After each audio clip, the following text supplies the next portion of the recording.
Sup guys, it's Corrupted. And it's dragging. Back.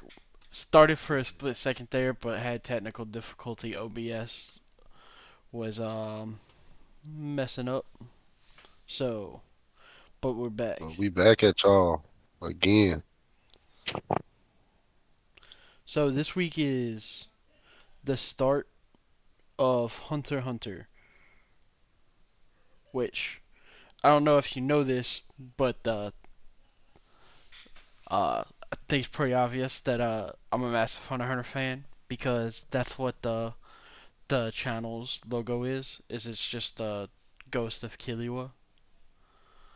Um, because the person that did the logo, I was just like, I just want to combine the Gotenks Ghost Kamikaze Barrage and Killua, and that's what I wanted the channel icon to be. So this was coming eventually, the going on Hunter x Hunter.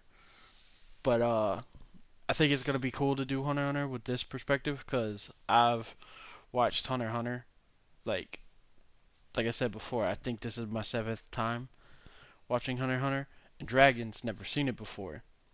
So we get like Oh, the it's my first veteran's time. perspective and then like a new blood's perspective to see like cuz there's going to be some stuff that I never noticed just cuz I'm too caught up in it and vice versa.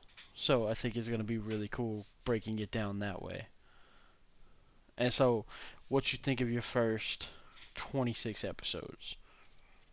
I mean, nah, like the first 26 episodes watching, it's just like I enjoy seeing all the different like story elements from animes that I like being pushed through like in Gon because Gon's and Hunter x Hunter is an older show, so a lot of the story perspectives and story tropes that we've seen, probably a lot of them pulled from here. So seeing them and seeing them reinvented in a different perspective is just so like comforting. Like the first one opening, seeing how Gon, Karapika, and Leorio just kind of were introduced in the same the same three-way process as Naruto, Sasuke, and Sakura. This was a different little perspective, is what it felt like, and that's just one of many. Even the crows, like Demon Slayer, and like just seeing how the structure and stuff is set up, like they're going through the training and the exams, pretty much the same setup, kind of like Naruto, Demons. Like there's a lot of stuff, just elements I could go like all day just talking about like what's in there. But aside from just the story elements, like seeing the progression of like how the characters uh just understand like things because all of them are learning as they go and seeing like how sharp Karapika is, also how Gon has his moments of sharpness and moments of strength, also his moments of naivety and moments of like kind of ignorant, blissful ignorance, so to speak. But that's expected of someone who's 12 years old. But he's also like a story driver in a way of like anytime something serious happens, it's usually Gon that's doing the heaviest of lifting or the most unique perspective that they need in order to move forward, which we'll pretty much cover as we go through. But no, I definitely have enjoyed the show more than I thought I would. Definitely excited to get through it, and definitely see us going to this after One Piece give us the same kind of adventure feel, the same kind of um what you call it, forward progression. Trying to say, I think that's what I'm trying to say. But yeah, I don't know what area you wanted to start at. If you want to start Uh, directly from the beginning, or so yeah, what I will, well, I think the best place to start at is him catching the Lord of the Swamp. yeah, like which that was a good element too, because like the way they brought it in, because the one thing about it, Gene, his dad has been like boosted up so heavy, like so heavy, like I'm ready to meet the dude my damn self, Yeah, and I dude, already know they it's do later, crazy. but um, it's like him catching, being the only person to catch the swamp, the king of the swamp, just like his dad did at the same age, was a good way to introduce him, but also like kind of push us into what's about to happen, into what Gon was catching it for, which was for the Hunter exam. what's even crazier, it shows off how strong Gon is, like physically, Right. because he wasn't using a reel. He was just using a rod No. with the retractable string on the inside. So he had to pull it up by force, and then he runs and carries it all the way from the woods because he's in the middle of like a fucking swamp, which makes Right. sense because it's the Lord of the Swamp or King of the Swamp, depending on which, like if you watch the English or Japanese version. Um, and he's just carrying this giant ass centipede snake, or not snake, centipede fish hybrid thing, because it's got like legs like a shrimp or a Like centipede. shrimp. Yeah, Yeah, like a shrimp. I guess Yeah. like it's closer to like a crawfish than a centipede. Like it's like a fish crawfish hybrid thing. Oh, that probably tastes good as fuck, dog. uh, but he catches like this whole thing, and he's sitting in a fucking tree when he catches it in the middle of the water, and somehow So he has a no 12 balance, year old, no real footing for real to yeah, really hold himself to pull a monster that big. yeah, 12-year old brings like a So that 15 tells how foot strong he long is. fish all the way from the woods in the middle of the water, all the way to the port, like the one place with a port in the island that he lives on.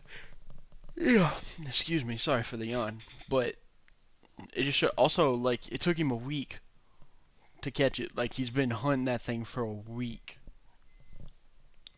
and he just wants to be like his dad. And I love how it's not the typical trope of why doesn't my dad love me? You know, like normal whenever it's something like this. It's The way Mito was trying to push it onto him, what it felt like yeah, to me. yeah. Mito But was trying to push it onto him like how that. Gon saw it was that being a hunter is so great that it's better than raising your son. Like that's how he saw it. He was just like, if it's that great, I gotta go be a hunter. I gotta see what that's Yeah, like it just if made it's him that more, great. it made him way more intrigued on the idea of being a hunter. And it goes to back to what we were talking about in One Piece, like this battle of perspectives that we seem to see because of course Mito looking at it like, oh no, like you want to go be a hunter, it's dangerous. Like Jin left you and stuff to go do that. Like you don't want to go do that and following his footsteps and it's like, no, like it actually makes me want to actually study it and see more of why it's so good and actually try to be one myself because you think about stuff, it goes back to a lot of people talk about, you know, the great saying is what doesn't kill you makes you stronger is what you don't allow to kill you is what makes you stronger. Because he could have easily had the same perspective as Mito, like, oh, you know, my dad left me. I need to don't want to be a hunter. It's dangerous. Need to stay here. But no, his perspective changed, and it made him want to dig into it even deeper and actually go through the process of training to become one. And that's powerful. You know, like going and even going forward, like from this moment forward, you see that his perspective is like one of the one things that's always being like looked at as just different. That's always being not. I wouldn't even say it was being challenged because it really is. Like with the when we get to what him and Hanzo had later, but uh it is just a lot of stuff that Gon is learning and a lot of stuff that he's projecting out. He's not really changing for nothing, which I like that too. But yeah, Yeah, and then like I love how we get the hints from like the dude on the ship and stuff that yeah, Gene is special. Like we don't know to what extent he's special yet. Like it's gonna take a while, but we get little hints that there's something crazy about this man. Cause right after he joins the ship, he's just like he's got the same sparkle as his eye as this other guy, and Gein's in like his 30s at this point. So that means the sparkle in Gein's eyes was so special that the captain remembered it almost 20 years later, maybe even more than 20 years later. Like, right. I can tell you exactly. How old is Gein? How old? They say it was like 20 years He's since he 34 was years last old, there. so it's been 22 years. Gein is about, or he's 31 at the start, so it's been 19 years. It's been 19 years since he took the hunter exam. And Gein has such an impact on the captain that as soon as he saw another kid that had the same sparkle in his eyes from the same area, he was just like, "Yep, that's 100%. That's 100% that dude's kid. There's no way it's not." Which just shows like how much of an impact Geen has on people. And then the one thing that's not really about the story, I just like the art direction that they went in for the animation for it. They the scenes in the ship, they they like harken back to the old that super famous painting. I think it's called The Wave. You know which one I'm talking Yeah, about? yeah, yeah. I know what you're talking about. Uh, what's it called? The Great Wave. The Great Wave off Kanagawa. And it just Yep. looks like that's like how it's like done and animated and everything. Like it's like steals of the waves, and the waves look exactly like that. And I just personally, I think it's awesome because I think that print is fucking dope. Personally, like I probably eventually gonna get that Great Wave of Kanagawa like framed or something, or if Displate ever makes one, I'll probably have to get that just because it looks dope as fuck. But I just like those little things sprinkled in, and then you see how Gon is when he's on the ship, because we see every other hunter applicant was dogging on Gon. There's just like there's no way a little kid's gonna be able to do anything, but he's taking Yep. care of all the people that are knocked out by their seasickness. He's like, here's some herbs. If you chew on them, you'll feel better. And he's got the new deckhand to fetch him water so he can nurse some of the people back, while Kurapika is just chilling reading, and Leorio is complaining about a sour ass apple. Like, I just think it's a good characterization because you just see how much of a like good dude Gon is. Like he's just taking care of all of them. Even in the dynamic too, I like how they took in Gone, Leorio, and Karapika. They used their age as like kind of obvious because it was one of those things where as soon as you said the lens to me earlier and you see Gone's the youngest, it's almost obvious as hell out of the three, Gone's the youngest. Karapika is above Gone. And even the story jokes that freaking Leorio's older than he seems. And all three of them act in the same way because Gon was moving about just with the same, he knows how to survive, he understands urgency, he knows how to take care of people, but with the same amount of like kid understanding, with the same amount of kid whimsicality kind of with the way he's moving about until stuff got serious. And then Karapika is just so silent. It's like he's in his adolescence. It's like he understands stuff. He's starting to understand things and how the world works. And then you got the Leorio. With Leorio, he already has gotten to that point where he understands he's just making his own way, as any older person, young adult would. You know what I'm saying? So that dynamic is cool. And then, of course, when Killua later comes into the picture, the two kids coming together, always looking at stuff like they're playing. But I'll cover again and go into more detail about that later. Yeah, and the crazy thing is, I think Kurapika and Leorio are the same age. It's just Leorio looks super old for his age. I think they're both 19, if I remember correctly. They're both which makes it funny because Leorio gets mad at Kurapika at the beginning for not calling him the honorific Mr. for being old. Leorio. Yeah, which is hilarious to me because it turns out like Kurapika could fade the shit out of Leorio whenever the fuck he wants. Cause it turns out like the thing that makes Leorio like a potentially great hunter is that he's almost as good as a doctor without going to school for it. Just because we gonna learn in his backstory that he's become obsessed with being a doctor, and that's why he wants to Yep. become a hunter to be able to pay for being to be able to pay to become a doctor is like his whole goal is he just wants to be a doctor. So that's what he's gotten good at. Absolutely. And you think when you hear the thing hunter, you think that it's just gonna be people hunting animals, but you slowly learn there's probably hundreds of different types of hunter. It's not like Yep. in the Monster Hunter series. It's not like that where you're just killing shit. There's exotic game hunter where you go try to discover new animal types that's never been found before.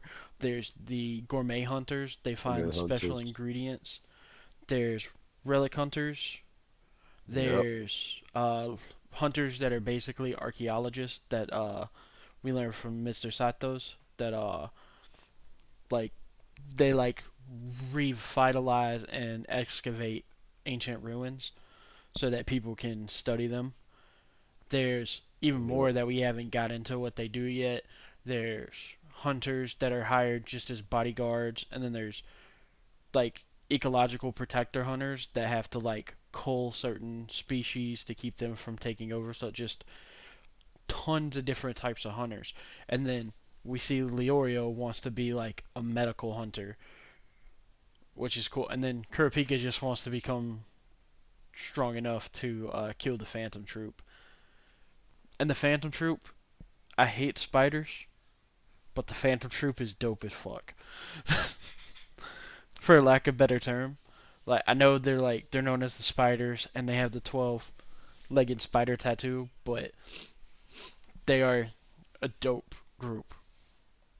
They're like they're like the blueprint for the Akatsuki. Like once You we can't get say there, nothing yet. I ain't seen that much of them yet. I'm Well, I saying can't like say the anything of like them the yet. idea of them, not like what they are, is what I mean. Like if that makes sense. Like it's just a badass group. I just can't think of another badass group of bad guys in an anime that's like the you know what I mean? That's just like a group of people doing I shit. can't know what you mean yet. I can't know what you mean yet. I haven't really seen that much of them That's yet. fair, that's fair. But and we learn like Kurapika hates them because they killed his clan, wiped out his clan just because their eyes when they're mad turn scarlet, and it's supposed to be like one of the most beautiful colors in the world because apparently their eyes are the only thing in the world that can get that color. So that's why Kurapika wants to be a hunter. And then we get the start of the exam, and we see, well, first, Mm. almost completely forgot where Kurapika and Leorio try to get in a fist fight, and we get to see like how about that life Gon is, because the dude gets knocked off the ship and nobody can reach him, and Gon's just like, fuck it. Gon jumps wholesale over the edge of the ship and just trusts that Leorio and Kurapika is gonna catch him, and they end up grabbing him by the legs so he can save the dude, which is crazy. That he's just like, yeah, I knew you guys would grab my legs. It's cool. We good. I knew that was gonna happen, and it ends up Also making enjoyed how, yeah, like they end up using that moment to make Karapika and Leorio kind of end up getting more on equal footing, which was great because when you think about when I first originally was watching, I thought we was using war as like a big lens in this, so I'm still using that. And freaking when you think about a battlefield and like who you want on a battlefield with you, of course, when people who bicker, it's just an exchange of ideals amongst people who think somewhat the same, which is this kind of arguments you want to have with the type of people you want to argue with. I think that's a mouthful. But the a lot of the stuff that they're doing once they realize that, hey, you think like I do, you jump like I jumped, and you understood the situation how I understood it. We have something in common that we can build on. So it was a good way to kind of get them to quell that little that little minor disturbance, little minor ick that they had for each other in the beginning. It was a good way to kind of quell it, especially knowing what happens after this. It was like they kind of needed that. It doesn't end. They kind of bicker like Zoro and Sanji a little bit just because of the clash of ideals that they do, but it's needed. They what's the word I'm looking? They approve of each other more than Zoro and Sanji do. So I won't even compare them completely to them. Um it's more like just brotherly quarrel, if that makes sense. yeah, it does have that. little thing, and then Kurapika constantly looks down until he learns the truth, because he hasn't learned the truth quite yet. I think it's during the run that he explains the real reason why. Yeah, when they start running away, when he Yeah, first, when he takes his shirt off, when he when says "fuck Leorio's it," done, yeah, yeah, when he drops the briefcase and says "fuck it" and and starts then running because he was about to pretty much give up. yeah, and he's just like, I realized I can do this if I don't care how much of a ridiculous person I look.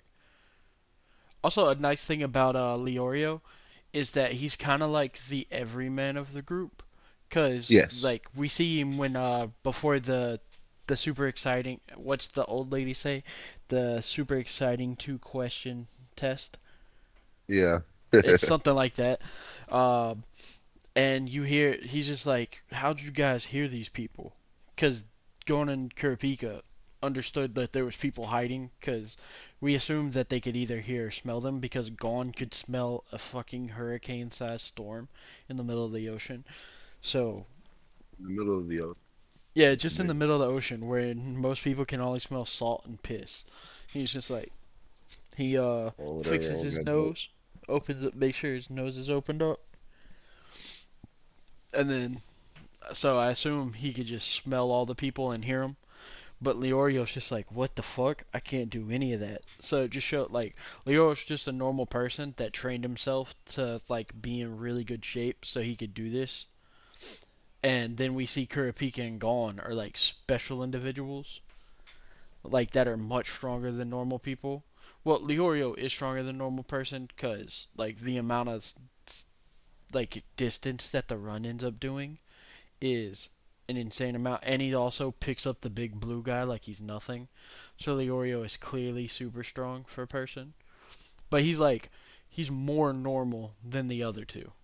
It's like he's closer to the normal person, especially when we see later on that he has to get their help to do everything in the thing because he's not special like they are, which just adds to it. But I love the super I secret see that.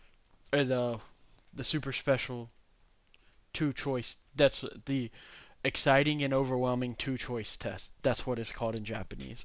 That that just cracks me up every time I hear it, cause the old lady like But that yells it. test that because the dude who was following them beforehand, who came up and jumped in and took the test first. I ain't gonna lie. When that dude came up and then the way they kind of drew him in or kind of put him into the story, all the way up until the point when Kurapika said that he answered wrong, I actually was believing that he was right the whole time. As soon as she said you may pass, and I'm like, oh, so what the hell? Because I was on as soon as Kurapika said it, I was like, bro, you can't really answer that question. Like I wasn't thinking more on the Gart lines and shit, because Gart would have told your ass to save the young one and just leave the old person to die. But they was man, Karapika told that boy you supposed to plead the fifth. You supposed to Yeah. plead the fifth. You I supposed to also say think it's nothing. funny that like she says if you say it, if you say the answer, you fail. When she tells Kurapika that, it's kind of funny when you think about it, because by doing that, she told Leorio the correct answer. Because Yeah. he's like, you can't say what it is. That's what the answer is that you can't say it. Like you can't answer it. That's the answer. And so I just think it's funny that she gives him the answer and Leorio's dumbass still doesn't figure it out. He's like, he's just sitting there, just like he's trying to do math on his fingers and shit. It's just like, dude, why are you doing math? But it just cracks me up that she tells him the answer basically, and then Leorio still doesn't figure it out. And I love at first he's just like, so you telling me if Kurapika gets this wrong, I fail? It's just like Leorio, you're the weak link here. Don't don't pretend like you're not. You're you're 100% the weak link here. And then I love the dude's just like, I'm gonna choose the love of my life, so I'm just gonna give her the answer that the old lady wants. And she's just like, yeah, you're right. And it turns out that It's just a fuck with you question. Yeah. I still But I think love. about whatever happened to that dude. Does he ever come back? I don't think so. I don't even think he has a name. I think he's Dude, just that this was like just so random funny. dude. But Is he you know, I love though how Gon responds to it, cause everyone else is like, we're gonna have to. We don't have to deal with it now, so we can just come up with the answer later. And Gon's just like, nah, dude. There's a good chance that I have to answer that question if I become a hunter. So I need to know how to answer the question. And he gets so like frustrating to Gon that he just falls down and sits down. And he's just like, I can't but come up with an answer. Just like, that's a trait though, because like he has no problem thinking about and doing the hard thing. Like he's willing to change question, like sit there and think about it, like take the essence of the question or the essence of the problem and work on just the essence instead of the actual problem. Like he it's almost like he takes a problem and finds what he's supposed to learn from it and work on learning the lesson instead of fixing the problem by learning the lesson. Because yeah, usually you that's have not a a bad way to put problem, it. you're supposed to usually you have a problem, you fix the problem, then reassess the problem to learn the lesson. It's almost like Gone sees a problem, identifies the lesson, then worries about the lesson and says fuck the problem. Or he It's the just way says it's feeling. fuck it in general. Like, cause that's what he does when he gets to the Zoldyck's house. He just says fuck it. Or But like with Hanzo. by that point, Or like with yeah, Hanzo, he by just those like, you can suck my dick, Hanzo. This ain't going how you want it to go.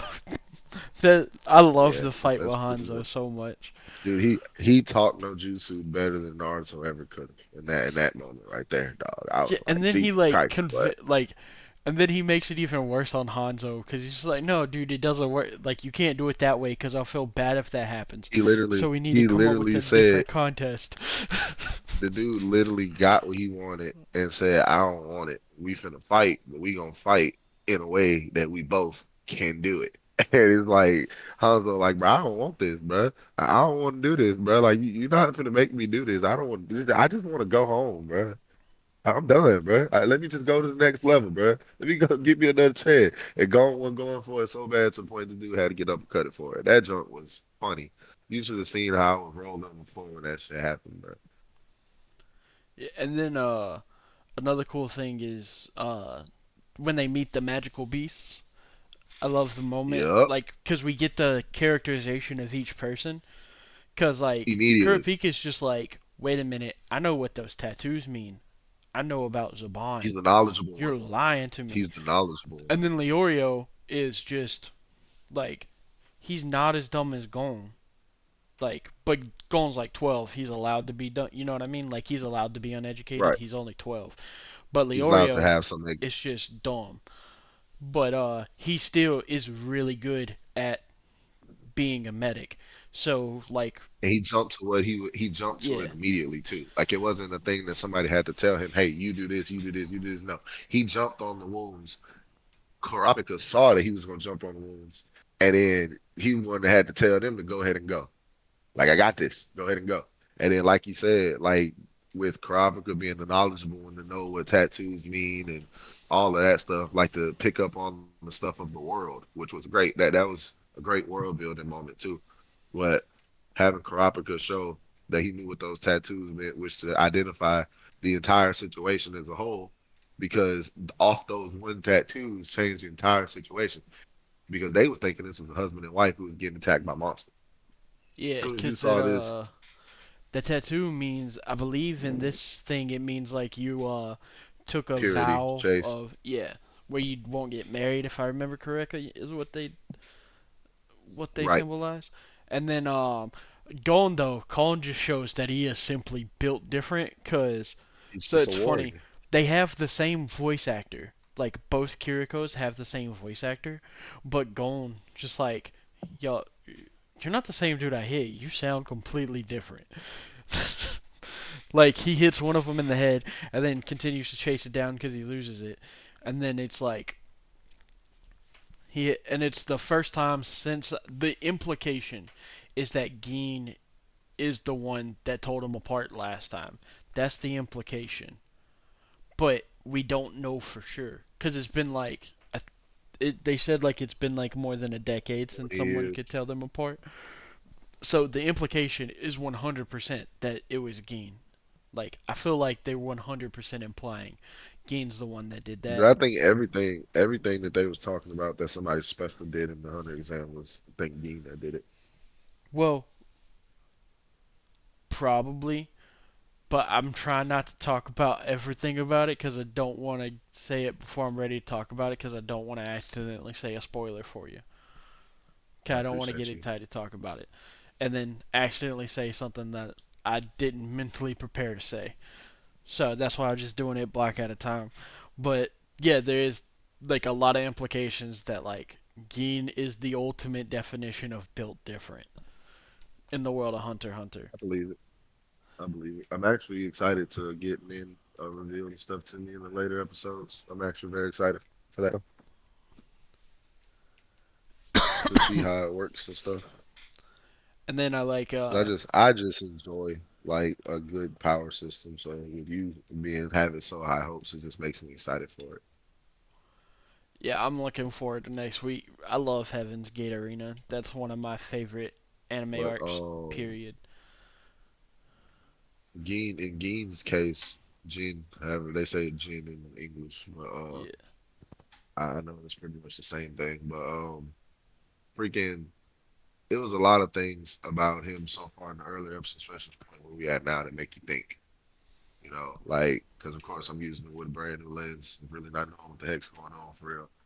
But the way that they've kind of shown him kind of feels like Madara-esque back in Naruto. Like, as soon as they I got to can talking about him, it's like all they do is make you think about him. That's all I they're can see doing. that. Like, just think about this guy. I can see Think the about this guy. case. Think The about anime. this guy. Yeah. But it's like if people weren't afraid of Madara, it's probably like Right. Like, if it's Madara more, was it's like more famous for being altruistic and making sure everything was good. basically a easy Or you way know. I kind of hear it is like, imagine we never saw All Might and they just talked about him. It'd be like Yeah, the same thing. that'd be a pretty good way to put it. Yeah. Or like All Might's teacher, since we never really get to see her, but we get to see the impact that she had on the world. Yeah, that's a good one. That's a good one too. But we get That's to hear all the first-hand accounts of it, like how big of a deal Geen is, cause like the ship the captain's ship just like guy. this dude's Yep, special, ship like captain Geen's special. was and he was Sato's, talking to him sincerely too. Like yeah, the ship captain was talking to him sincerely. He was like, "Gene, your son's gonna be all right." You know what I'm saying? Like talking to him like almost as if Gene came to him and was worried about going at one point and talked to him about it. Like talk to him, this is like a worry point almost. And freaking seeing how Sato talked about him, like Sato pretty much told Gon like, "Hey, your dad, the only reason I ever wanted to become a hunter, yo. I mean, you his son right now. Like I can imagine like meeting your idol son and never meeting your idol, but meeting their son, and then seeing so much of your idol into that son is like, wow, wow, yeah, the Sato's wow. part. I love that part where he comes up to talk to him, and then you're gonna understand what the like part at the end meant soon. But the part where he's like, "Yeah, I almost let it slip." There's just something about that boy that makes me want to help him when he says that part. Like you're just like, "What the fuck, dog?" Like, what is it I mean, about Gon? it's been that way. I mean, I'm just waiting on them to say it because it's been feeling that way too. It's just they just haven't they hadn't exclusively pointed out until that point. Now, this isn't a spoiler, but just for the record, we don't know why Gon's like that. We just assume that it's just Mito's that good of a mom. That's the implication.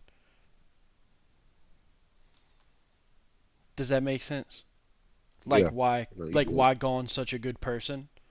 It's just the implication is just Mito was just that good of an adopted mom. So so it's like he's So got a in lot of real, the in traits real of world, his he's that. dad, but it's like he's got the goodness of Mito. I guess is like the like what Help makes raise him him have or that raise like him. I help raise him. magnetism. Like you know how Sato says like he has that magnetism about him that just makes Yeah, him want to that help him. charisma. Yeah, that's it's basically like is we don't like it's never been revealed if it's just Mito's that good of a mom or what. It's just Gon's just that good of a dude for the most part.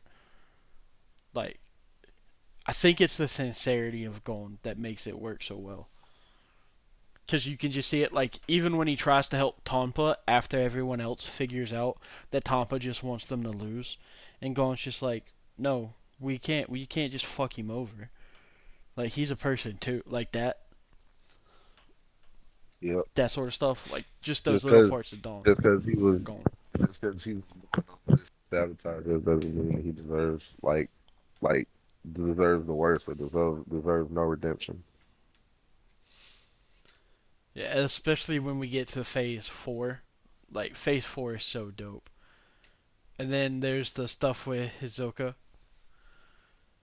And the first bit that we get from Hisoka is that he just takes somebody's arms away for being rude. Like, Pretty what the much. fuck, dude? Like, that stuff. And we don't even know, like, they don't explain how in these episodes how he takes his arms away.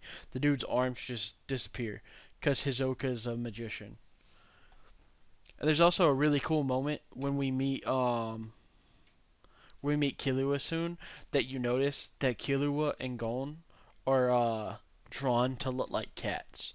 I don't know if you noticed it, but they like in the background where Killua's like walking around and Killua laughs and stuff, they draw a cat mouth on him whenever he's like grinning and stuff I because didn't it's know to that was like show actual like. yeah, like they put like the upside down M so he looks Yeah, like I a cat. know. I didn't know that was. I didn't know that was like a deeper point to that. I thought it was just a Yeah, thing. it's because he's a predator or he's not like a predator in the like sense that like the bad way, but like he's a trained killer, so he's like a cat. That's why he has like all the cat-like features and stuff. Like he has claws whenever he needs them. He can make his hands turn into claws and stuff like that. It's because he's a trained killer. That's why he has all the cat stuff because he's like more animal than human at the start of the show, which I think is really cool. Like that's the design choices that they went with.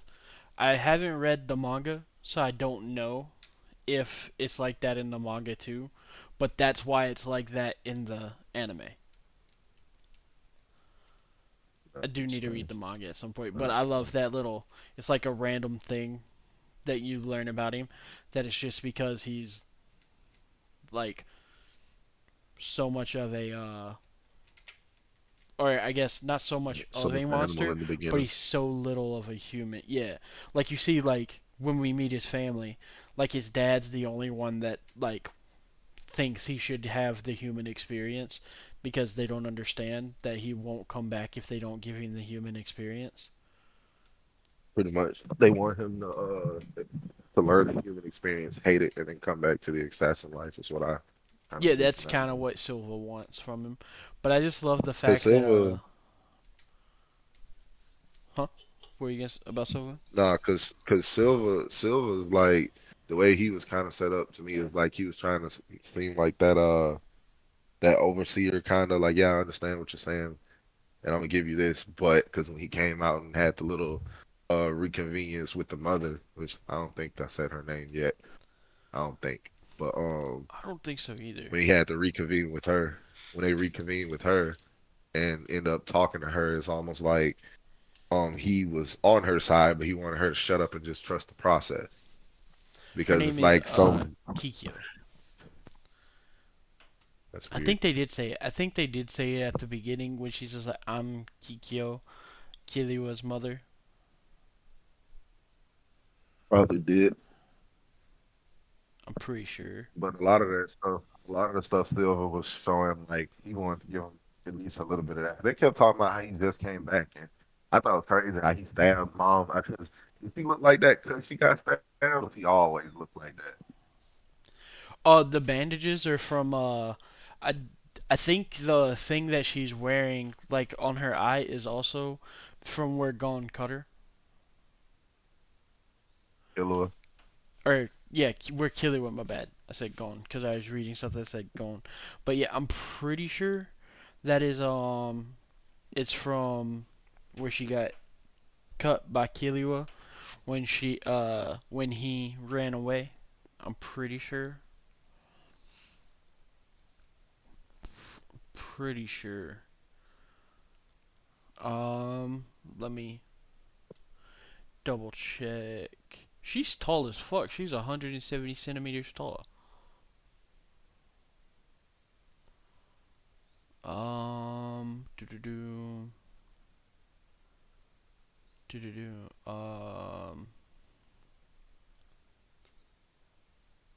Okay, she's had the thing on her, like the eyewear, for a long time, but the bandages are due to Killua cutting her. So like the little like Is it cyclops like a looking thing, body? she's had that for a long time, but it's the bandages are from Killua. Bandages on her head are from Killua.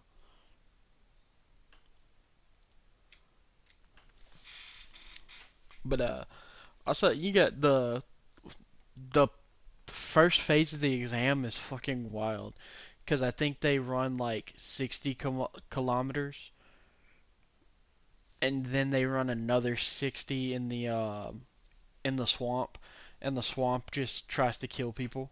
It's just a swamp that tries to kill people, and Man, and that's but that whole time when I was looking at the first phase between Satos and all that first they to go down that corridor, just the corridor, then switch it to stairs, then switch it to wetland. That was all that was hell. Because I've run on wet ground before. I'm pretty sure you have too. yeah, I We hate probably that crap. both have with the old job we used to have. But when you talk about going from that to that, and then Satos, man, dude, prancing, like legit prancing. Like, what are you doing for that? Like, he just going, prancing. And like how you said, the swamp just there to kill people. That's all it was. And if it wasn't for Gon's sense of smell, but they was done. If it wasn't for like a lot of them people, because a lot of those dudes had took the exam so many times that it almost like they knew what they was doing and knew where it was going. Because that's when Hisoka kind of broke off and started doing his own thing. And you see a lot of that in you've seen a lot of that doing their own thing kind of in that first phase in that part of it because we start to really see a lot of the characters and what they were doing because that was kind of the first time in the exam after we met them besides the point when they was waiting that we saw a lot of them kind of how they act and how they move. That's because that fight scene from Ahsoka we got when they tried to jump him in that was I ain't gonna lie that was good. And then we That was also good. learned during the run that only one person in 3 years that's a rookie makes it, and that's just a statistic. That's like how Yeah, often a rookie passes. That's not every year. There's only one in three. No, that's the because we hear from Netero later. Like some years they'll go like multiple years without any, and so without any see like rookies at all. yeah Yep, without any rookies. And Leorio's just like ready to give up. But then he just like I love how he just digged it. He says, "Fuck it, fuck this sweaty shit," cause dude's doing it in a full three-piece suit too, which is crazy. He does the entire exam in a three-piece suit. He's like, "Fuck it," ties it around his waist and just takes the fuck off. Cause he's just like, I can't fall here. I came here to become a hunter. Damn it all!" And he just takes off. And then I like how Gon like thinks ahead enough to grab his freaking briefcase. And I love how Keely was Yeah, just that was like, dude, your a fishing book. pole's dope. Let me try it later. And Gon's just like, only if you let me use your skateboard. And Kid then, shit, man. Then they raced. I love the fact that them two they decided to race. To see who can get to the front first. While everybody else just sitting there looking around like, bro, they basically struggling. Everybody around them struggling to keep up their pace, and them dudes like they could go faster. What? They just running. They just going like, okay. oh, it's a 80-kilometer run in the tunnel. I didn't realize it was 80 kilometers. I thought it was just 6. I forgot about the part where they say, excuse me. I forgot about the part where they talk about the other 20. Because I think the other, like, 20 is, the stairs. And then also like the bit where Sato is just like this weird lanky guy, cause it turns out to be a plot point later that he's like strangely lanky and he doesn't have a mouth, or at least his mouth is so thin that you can't see it under the mustache, which Hmm. is super interesting when we see there's like the monkeys that look exactly like humans, or at least their faces look exactly like humans, and we see all sorts of stuff in the swamp, man. It's crazy. And we see from the run, Killua and Gon, not only do they race each other, but they also come in first. Like out of everybody. Like Yeah, they they're the get first there to cross. the moment Sato's does too. And they're just like, who won? And Sato's And just like, that's I believe you did it at the exact same time. and that's a big one too, because again, I just mentioned Satots and all the stuff he was doing. Like he again made it all look easy because the way he was walking, mind you, he didn't change form. That was one of the things when I was learning how to run the correct way, more efficiently at a young age was you find a position, you find a rhythm, you stick it and hold it. That's how you run efficiently. You just find a rhythm you're comfortable with, stick it and hold it. And Satos, he found his rhythm, but you saw how he went from 0 to 100 on it, and he I don't kept even know if he going. Like went 100. Honestly, but that he dude. gapped them. He went from like them dudes like almost behind him, like maybe three, maybe 4 or 5 bodies between him and the beginning of the line to a whole like maybe 10 yards that he kept up, and then out of nowhere until they got to the marshland, literally Gon and Killua come catch everybody, then catch up to Satos and cross at the same time or a little bit ahead of him. So that's because that was one of the things that they kept talking about, which a lot of things that they were alluring to in the beginning, which was even before they even said that they was using a lot of those tests to see how they were. You already seen that a lot of the tests they were doing, Gon and Killua, but mainly Gon was kind of ahead of it. Like especially in the run, like Gon wasn't getting fatigued as everybody else. Like Karapika was showing fatigue. Of course, we saw Leorio show fatigue.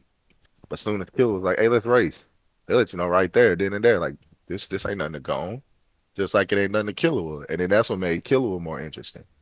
And to come find out that he's an assassin, which again, they boosted hunters up so much to think that was the only thing that you could be. And then to find out Killua was an assassin and his family actually doesn't want him to become a hunter. That's a plot. That's a good plot for me. Like for me, I enjoy that. The war between like outcomes, the war of dreams kind of. Yeah. Like And you want to do also, this, but this other person says you want to do this. Like Garp and Luffy, like that whole yeah, that's a dynamic. good I enjoy parallel. it. And then the other one with it is like it's weird like how controlling they are over it because he will eventually need his hunter's license anyway for being an assassin. Yeah, Illumi says that. Yeah, so he's just like it's gonna be useful if you have one sort of thing. So like it's like one of those things like there's his mother is so controlling of him that he can't even do something that would be good for him even if he chose her path. And it's also Yeah, I interesting, like the definitely whole see that. reason that she's so controlling of him is because he has like the most potential of any Zoldyck ever. Is like why they're so freaking out about it.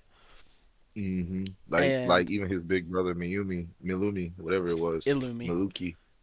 No, not that one. The fat one that was Oh, torturing him. Miluko or Maluko, Maluki. Maluki. My bad, Maluki. Maluki.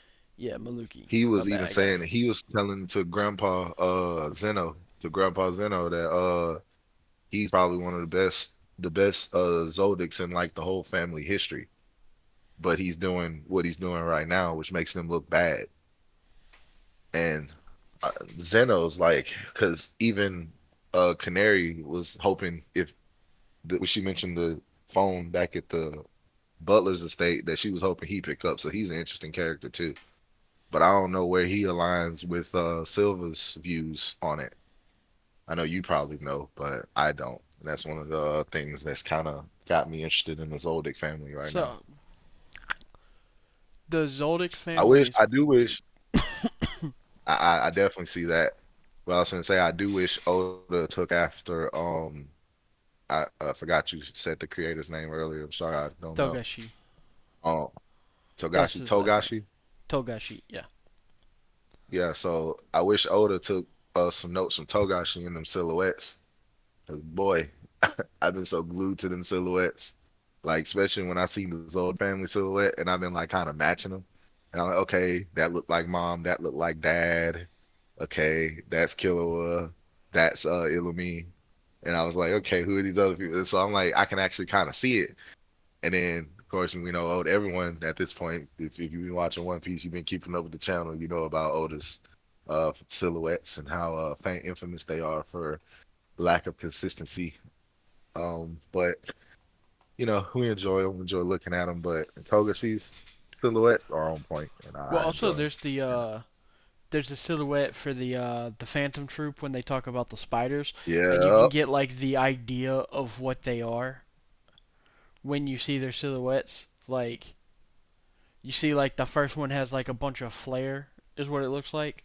Like there's a bunch of like spikes around their collar that point up, and then like it looks like they got a coat on, and then there's the one huge buff dude silhouette and stuff like that, and it just makes you wonder like what the fuck is that group? They look completely disjointed. Or like the silhouette at the start of every episode that you slowly get a fill in with the actual people. You know, where you see like where it says like the hunter symbol in the background, and it's like Sato's silhouette, the chick from Phase 2 silhouette, and then as the episodes go on, you slowly get to fill in every silhouette to the opening thing, mm-hmm. which Yep, is that was a really good, cool good one design too. from the director of the anime, because like the writer didn't direct the anime, but I really like that design choice because it like everyone gets a face in it, and it's really cool. Over time, it stays a silhouette, but you're just like, oh shit, that's Sato's. That's the chick from Phase 2. That's the, like, every time. Yep, it was like that for me. I definitely was doing that too. The gourmet chick, the chick in the gourmet hunter part, yeah, she was silhouette I was looking for.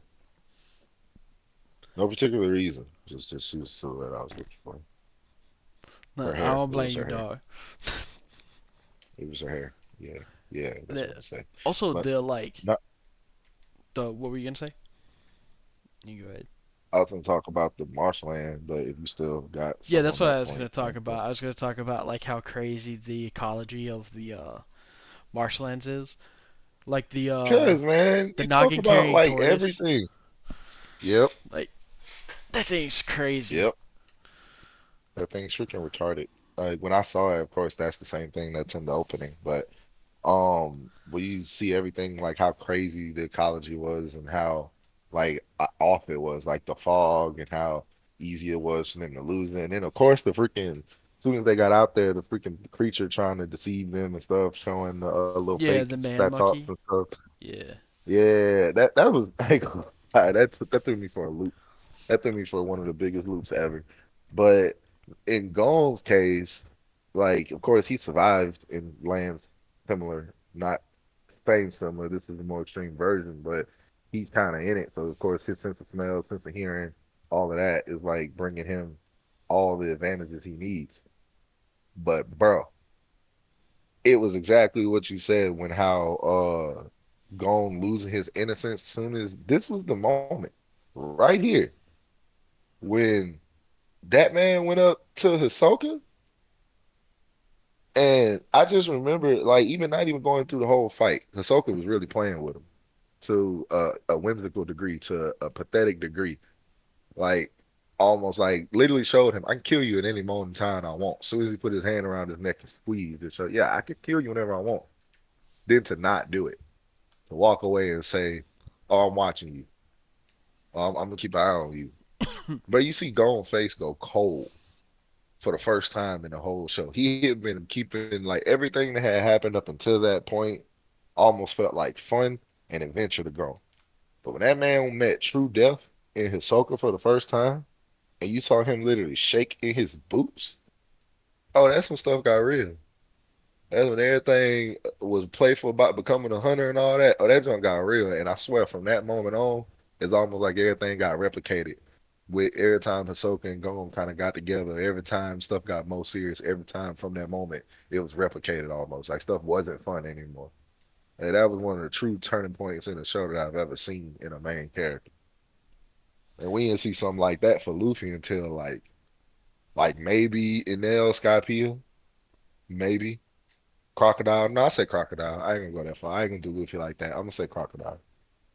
To where it was like really a challenge and he had to actually come up and do some shit differently than what he was already doing. But then you see Or what he like showed what he was originally doing wasn't working. Yeah. you see like how strong Hisoka is. He uses one card to kill an entire group of like 10 people. Bruh, that 360 freaking perfect circle cut he did Yeah, when they dude. all came at him, that boy went in the whole circle in one card, took all of them out. Oh yeah, that was great. And he ain't really trying. You see he's really not trying. Yeah, he's just Like trying to he's have one of the fun. ones in there. Yeah, it's almost like it give me Tournament of Power, the not Tournament of Power, but that first tournament when we first got introduced to Hit, when Goku fought Hit for the first time, Yeah, I and know he what you're talking told them about. people that, yeah, and he told them people that Hit ain't fighting at his full strength because he can't kill. They feel like a reverse of that. Like Hisoka just walking around like trying his best not to kill folks and just oopsies all around. Just oh, well, he should have been stronger type junk. Like it's just like he's just going around like quelling his bloodlust. We ain't even really seeing how strong he really is right now, at least. Yeah, and his whole thing is that he just wants to fight the strongest person possible.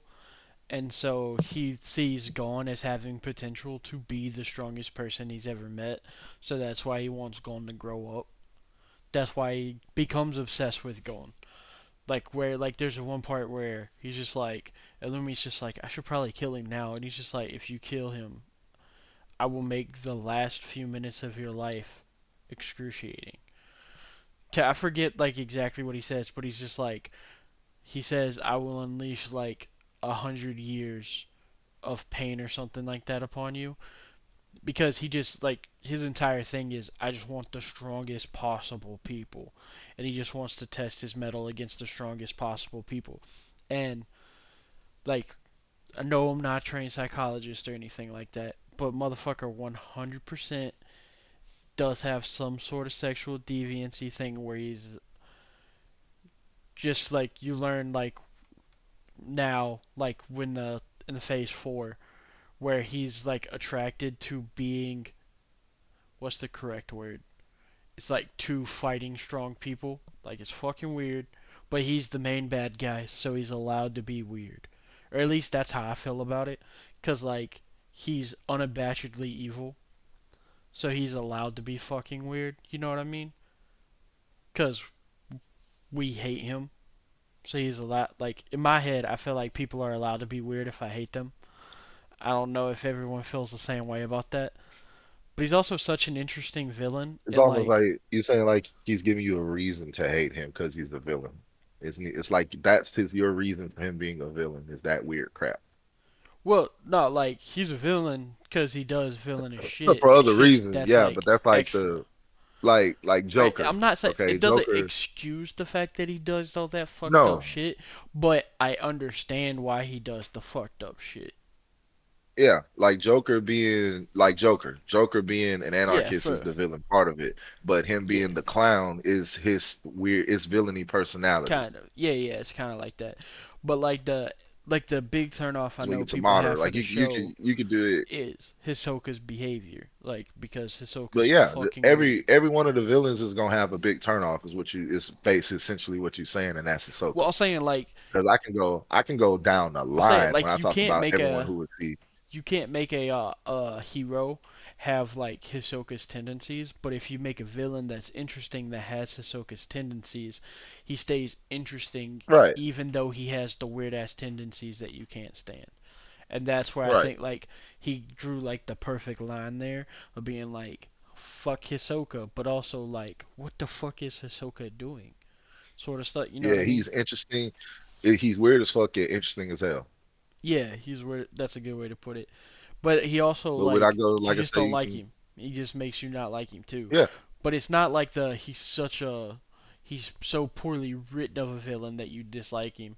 It's because of how he is a villain that you dislike him, which is cool. I like it's like the how people are tired of the trope of he's not actually a villain, he's just misunderstood. No, Hisoka's 100% the villain. No, Hisoka's just a villain. That's just how it is. Hisoka's just yeah. a villain.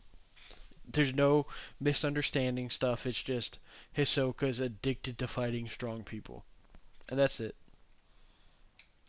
And Minchi, that's her name. That Phase 2 chick. Yeah, I mentioned. I know. And I love that how Gon finds him after he takes Leorio. Hisoka takes Leorio.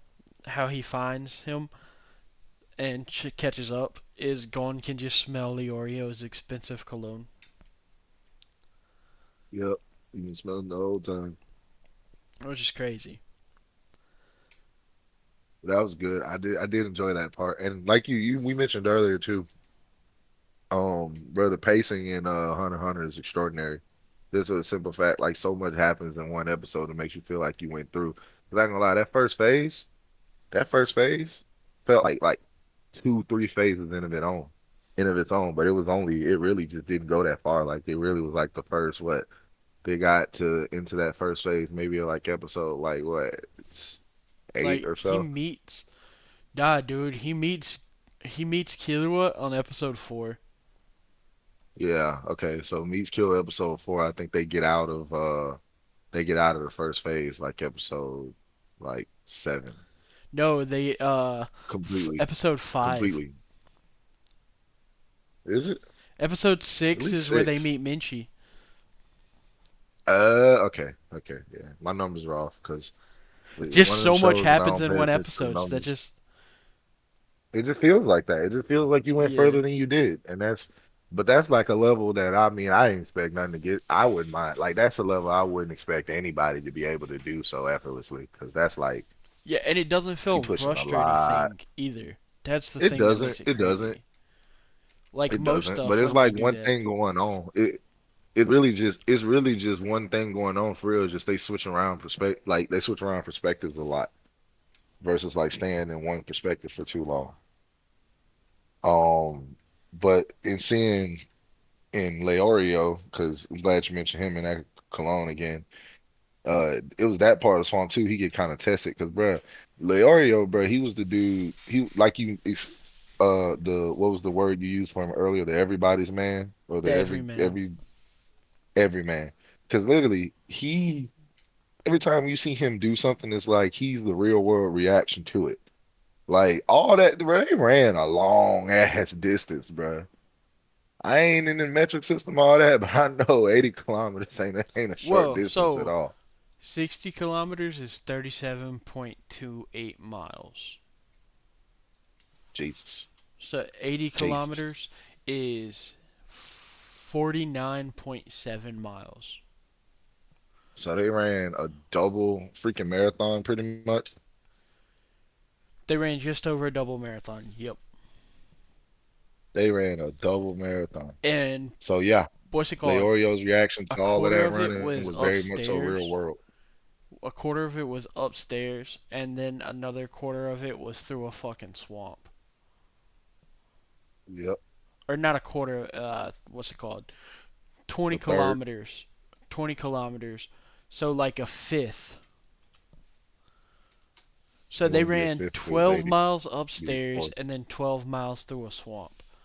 So 24 of it, so almost half of it through a. Yeah, that shit wild. Or they ran 12 miles, my bad. They ran 6 miles upstairs and then 6 miles through a swamp. I think because it's 80 kilometers total. So yeah. Hey, wow. Yeah, excuse me. And then we meet they gotta fight the pigs. And it's crazy that Gon's the only one that figures out how to do it, how to deal with it. Because they didn't expect anyone to be able to do it. Because they're supposed to be huge, like unbeatable pigs. Because of how you have to do it, they have like they're invincible except for like one spot on the top of their head that if you hit, they like die instantly. And then we see like Minchi or however you say your name is a terrible examiner because she fails everybody because they don't do it right, Yeah, which is man, Netero had to hilarious. come out that thing. Yeah, the boss man, the chairman, has to show up and be like, "Yo, you gotta, you gotta come do the You thing." tripping right now. You tripping right now. Trip. Yeah, it's just like you can't do it like that. And she's like, "Okay, we're gonna do it this way," and the way they had to do it, which is hilarious. Uh, that shows up and it's just like you gotta do something hard but less hard. And then the thing that she ends up doing ends up getting a lot of people killed. When they go catch Bro, the I'm so glad.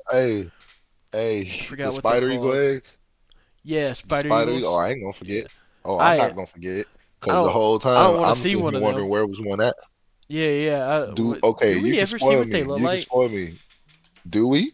You the one that knows. Do we? Tell me. Yeah, I'll let you spoil Not me in on the that because I anime. need to be ready. Not in the anime. Okay, Like they I might might stay be away in the from that manga manga. then. They might be in the I manga. might stay away from that manga then because the whole time I'm I looking at think that, they show as it soon as in she the says Spider Eagles, 99 version of the anime that only has the first two arcs. man, look, I don't want to see it. Be Thou Wow, keep it a Thou No, no, Wow. no. I So, don't want to I'm see gonna it. be real with you. So it looks like they're in the 99 episode. Yeah, they are in it. They have almost no spider parts.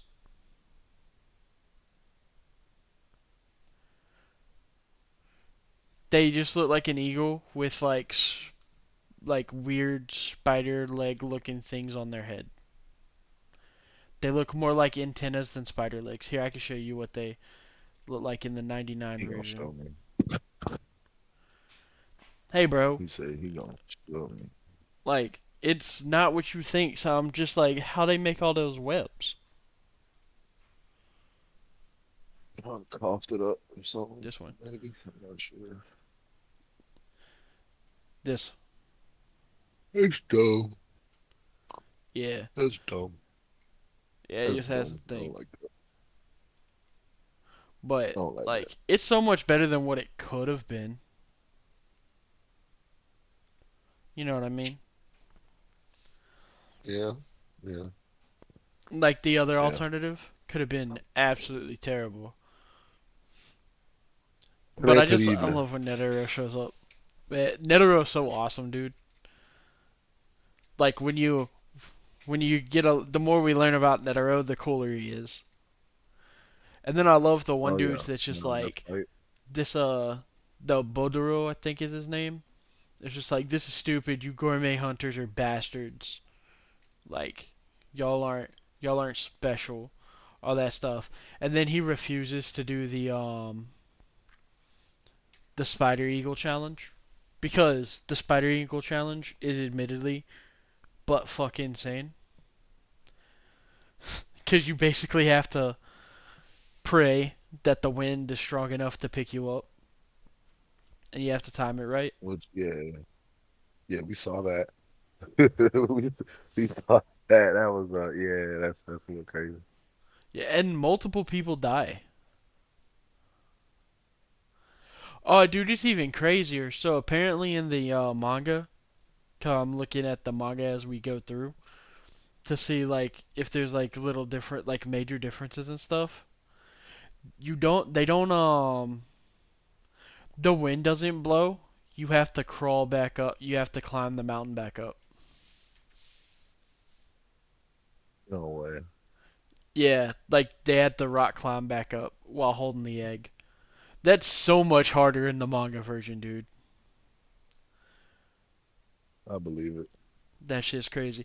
And then I love on the airship when we get the game with Chairman Netero and Gon and Killua because Netero's just like these two have the most potential of like almost anyone we've ever seen do the hunter exam. So Netero wants to play a game with them. And you see that Netero's pretty OP and they're playing a game where they had to take the ball from Netero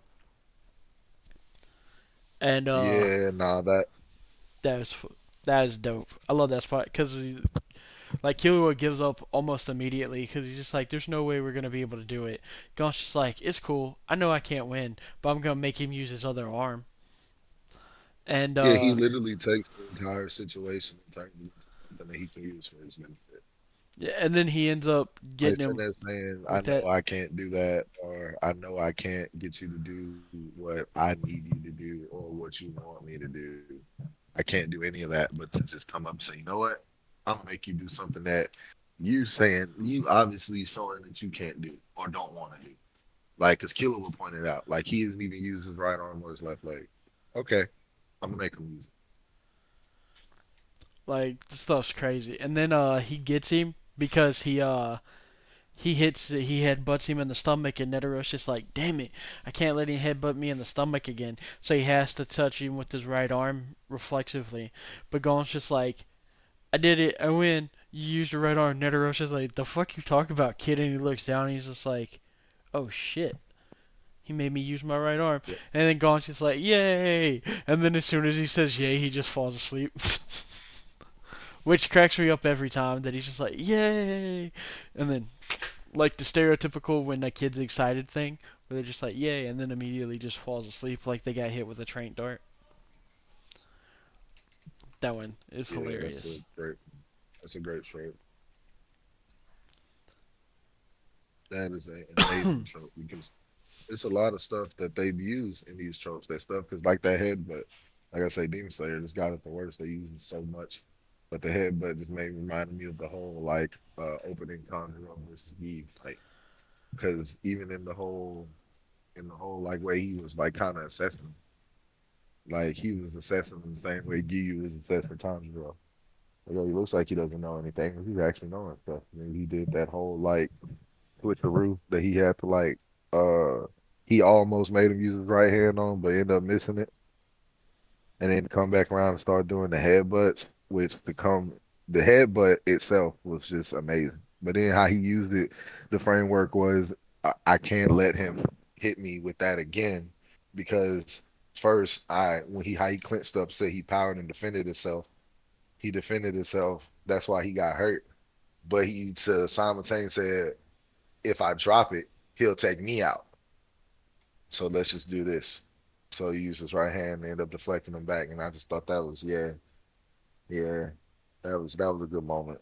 Netero was great. And then like to not to fast forward too, but see how Hisoka reacted to Netero too when he had those interviews. That was a great one. This is Yeah. where Hisoka became even more interesting. And then I love the third one, the third phase, because it seems like super random, but it's like exactly what both of them needed to become better. Like it let both Yeah. Killua and Gon like put their problem solving stuff to the test. Also Also, needed like also the same phase that let Leorio know that hey, you kind of messing up right now. You take stuff a little bit more serious. yeah, and then like the dude just getting eaten by the giant cherub monsters was why. That's another thing. Like Tagashi will just show you people dying. horrible deaths. Oh yeah. He'll Oh just be yeah. like, yo, like in the forest, we saw a tortoise eat a person. The people get tricked by the crows to kill themselves. And you Dude just got ate wholesale by ass see people ate fall by a into snake. tiger pit traps. What else? Dude We got see stung by bees to death. yeah, the the mushrooms that kill you by growing out of you, and then so you know those the Yep. butterflies in the swamp. What's crazy about those is that powder that it does is eggs. So when you breathe in the eggs, it puts you to sleep, and then the eggs hatch, and then the caterpillar eat their way out of you. Oh snap. Yeah, those butterflies Oh are snap. OP as shit, dude. Um, the butterflies in the swamp that have the hypnotizing butterflies, that's how those work. But then I like how in phase three, when they have to fight the prisoners, and it just gives you like you see like they get a little bit of what they need, and then Tonpa's stuck with them.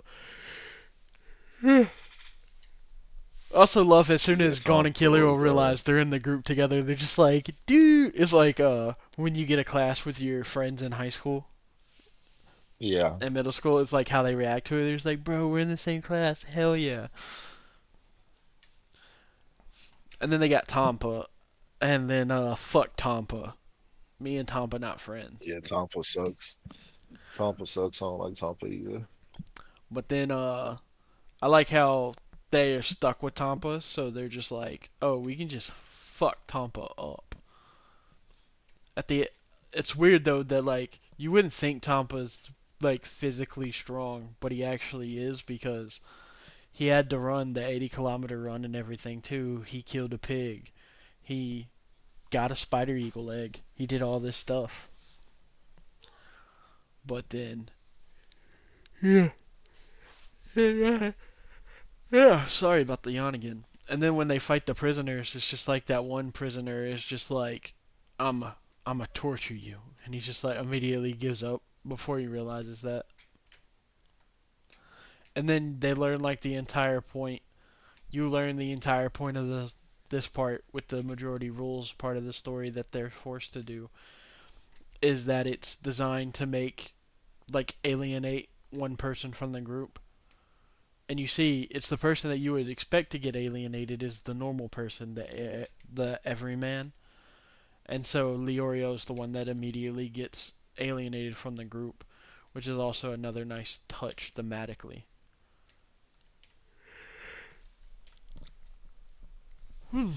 Excuse me. And then there's the different ways of fighting is interesting, cool, or two. Like Killua just beats the crap out of the dude that's trying to scare everybody, or not Killua, Kurapika. Killua just straight up kills the serial killer guy. Like Gon ends up outsmarting the guy, the Sedokan, or however you say his name. Yeah, I don't know how to say his name either. And then we I just know see exactly like, what you're talking about. and then what's it called? Um, I can't think of his name now. Leorio, like he just almost ruins everybody's chances, and then you just got to make it through. And Yeah, then with you the see gambling. Gon's, huh? Yeah, the gambling, With the gambling. because he had the opportunity to win, but he just wanted to see a naked lady first. Because like he would have won if it wasn't for him doing that, like being like I need to see the naked lady. He would have won, which is hilarious to me. That he was just like, nope, I'd rather see some titties. The implication Yeah. is though also that he like fingered her or something because Yeah. he's like worshiping his one hand. Yeah. So it's like, dude, you would have won if you didn't pull that. Like they would have won handedly. And then Yeah. or they would have got out handedly, like fast as fuck, like so fast. And we learn a little bit more about the Phantom Troop from Kurapika being pissed off that the fraudster is what's the word? The fraudster is pretending to be a man, a member of the Phantom Troop, because he's got a fake tattoo, and so we learned a little bit more. All the Phantom Troops have their number corresponding to their rank in their spider tattoo, not just the spider tattoo itself with 12 limbs. And then he just one shots the man. And then we got the big thing is to talk about is Phase 4. Phase 4 is probably the second biggest part of this story, cuz I can Gon. see that. So the idea of Phase 4 is that they have to hunt someone, and Gon gets Hisoka, which is the strongest person competing in the thing. So Gon just spends uh what was it, 2 full days practicing how to catch a moving target with his fishing pole. And we learned Hmm. from Garetta that he swung his fishing pole 7,000 times in 2 days. Because Garetta was just watching him, waiting for him to go after his target. And Gon learns so much from this. He learns how to conceal his presence. He learns how to hunt a moving target. He learns how to track a target that can sense your presence. He learns all that stuff in 2 days. Just showing out like how built different Gon is. And then he also learns immediately afterwards, like with the Garetta stuff, like that if you're gonna be a hunter, you have to watch your back the entire time. So he learns like a bunch of invaluable lessons that like Very change valuable lessons. everything for him.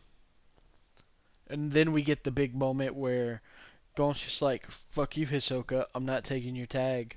I'm not taking your tag. No, I gotta earn that shit. He took it from me. I gotta earn that shit." And Hisoka's just like, "No, you were super impressive. You pulled off something that nobody else here probably would have been able to do. You you stole Took my his tag. tag in the middle of my what's it called? In the middle of my hunt." Also, the other thing Gon learned how to do was to use the local ecology to track people. Like where he ties up the butterflies with fishing line Uh-huh. and uses them to Yeah, track that Hisoka was because he remembers Hisoka's cuts. so had a cut on his shoulder. Which, yeah, that was next level writing right there. Yeah, that he got Freaking from the fight in having Phase 3. gone really go through that whole process of like learning tracking, learning how to catch a moving target, then also learn to pinpoint like the pinpoint like, oh, I can catch someone at the same time they're trying to catch someone else, because he knows that's when his guard would be down the most, and that's when the exact moment he can pinpoint exactly where they'll be at the exact time he can throw that rod. So he found, again, doing what he does best, taking a situation and making his perspective into it the best way to go. Like he just found a way to do it. He was working with that fishing rod, just found a way to do it. Just like how everything he was doing, he isn't really changing. He's just upgrading as he's going. Yeah, it's super interesting. And then he smacks the shit out of Gon because Gon won't let him take the thing. Like Gon won't take it, and he's just like, "When you can land a blow like that on me, you can give me back my tag, and I'll accept it." That shit was fire. Where he's just like, It was a fire moment. and he knocks the shit out. And Gon also has a paraplegic agent running through his body right now when he gets hit, so Gon goes fucking flying. And then we get the Kurapika and Miorio team up to hunt Tampa. And then we see what Killua's got, and he's being tailed by one of the three brothers, and he fucks them up. He fucks the three Hey, brothers up, dude. they get messed up It's big time. crazy. Excuse me. And then we also see when the Kurapika runs into Kurapika and Leorio, they run into Hisoka, and they had the moment where Hisoka is thinking about attacking him, and then Hisoka decides not to, and it just makes his bloodlust go crazy, so he has to kill the next person that he runs into, and that's where Gon gets his tag at. It's crazy where you see like Hisoka's just like, no, these two have potential to be great people later, like great like combatants later, so I can't kill them now. So I'll just take their extra tag, you know what I mean? Like that whole thing where it just shows like how much Hisoka wants perfect fighting partners is awesome in my opinion. Like not so much like his character's awesome, but the characterization of like what he'll sacrifice to be able to have what he wants in the future. It's just like that's fucking dark, dude. Like where you see like his whole thing is like I'm not fighting you now because I don't want to fight you. I'm fighting you now because the person that you would be when I fight you later is more worth killing than the person you are now. And that's why he doesn't kill people. It's not because he's a good guy or anything like he doesn't want to kill them. It's he'll have more fun killing them later. Like, what the fuck, dude? That shit's dark. That's some serial killer shit right there. Like, it's like the opposite of probably how every other human ever has thought, which is crazy. And then what's it called? Hisoka says like the super creepy thing of it's just like it's crazy how tantalizing unripe fruit is. Or I think he says I hate how uh I hate how tempting unripe fruit is I think the exact wording that he says in the Japanese version, which is crazy. Weird. Which like that junk is so crazy. Weird. And then we see like how easily Hisoka can just fucking kill people. Where he runs into those like after he runs into those two, he runs into the fencer guy. And he just immediately just instantly rips that man apart. Like absolutely instantly. Which is crazy. It's called I forgot how he does he use a playing card to kill him? Or does he I can't I'm pretty sure he uses a playing card. Can use a playing card for almost everything. He's supposed to be a magician. And then he just kills. We don't even know how he kills Greta, but he just instantly kills Greta. Cause what's it called? I think he decapitates Greta, right? Cause he throws his head down and gone. He's just like, here's your tag and here's my tag back. It's just like, turns out Greta was my target, so I don't need these now. So here you go, gone. And then we got the stuff with Bourbon and Ponzu, where we Urban see and Ponzi, that's how like Gone's just simply built different, dog. Like I can hold my breath for 9 minutes, and I think he says 46 seconds. yeah. Nine Like minutes 46 seconds. that shit Freaking was insane. wild. And then how Killua fucks up Hanzo when he beats the twins. How he throws the two badges that he doesn't need away. And Hanzo was so sure that he saw the right one. He knew exactly when the right one was going. But nope, he tricked the shit out of Hanzo.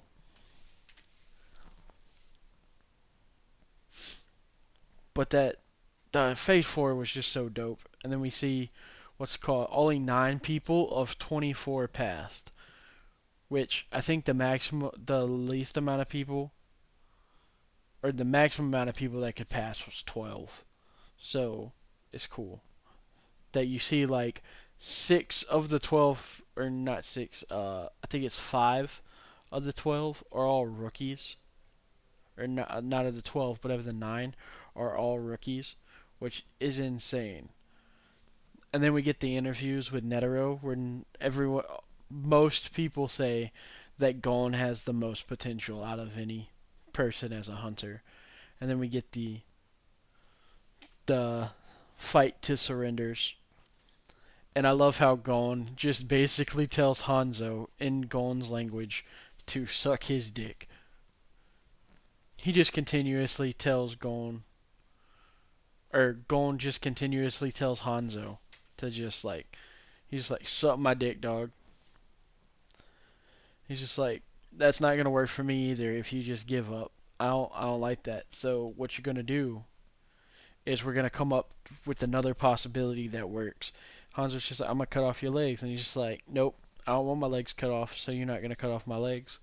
Besides, if you cut off my legs, I'll die, and then you'll fail, and then you'll be the person that doesn't get their hunter license. Like it's just like, what the fuck, Gon? Like Gon stood on business harder than I think any other anime character of all time. He's just like, yeah, I'm willing to die for this, dude. Like, it doesn't matter. Like, you can kill me. It just makes me right. And then when Killua gets upset, when Netero thinks that Killua has much less potential than Gon, is a good moment too. But you see, like we'll learn why that is later on, much later, why his potential looks higher. And then we get he gets knocked out after his arm gets broken, and fuck, sorry, um, he gets knocked out after his arm gets broken, and he learns how the fights went down, where Killua ends up having to fight his brother next, and his brother does something to him that makes him uh, kill and go back home. And then so Gon's just like, you know what? First thing we're doing is we're going to save Killua from his family. That's the first thing they do. And then Hisoka whispers something into Killua's ear during his match, and then we just skip straight to Karapikasi. Kurapika. My bad. I keep saying the wrong word because I'm tired today, bro. I have no clue why I'm I so tired understand. today. Um, You good. but we'll learn more about like the Illumi stuff as time goes on. But Illumi's just fucking weird, dude. And also like Illumi just convinces Killua like that he doesn't deserve, tries to convince Killua that he doesn't deserve like his newfound innocence sort of thing, because he's just like, you don't need a friend, you don't deserve a friend, you don't, like, you're just a assassin, eventually you're gonna want to kill Gon. And Killua's just like, that's the thing, I don't want to kill people anymore. And he's just like, no, you don't get to choose whether you want to kill people or not anymore, that's mine and Dad's job to decide what you do. And he just tries to break Killua, like utterly and completely. And he's just like, dude, I just want to be friends with Gon. I just want Gon to become my friend.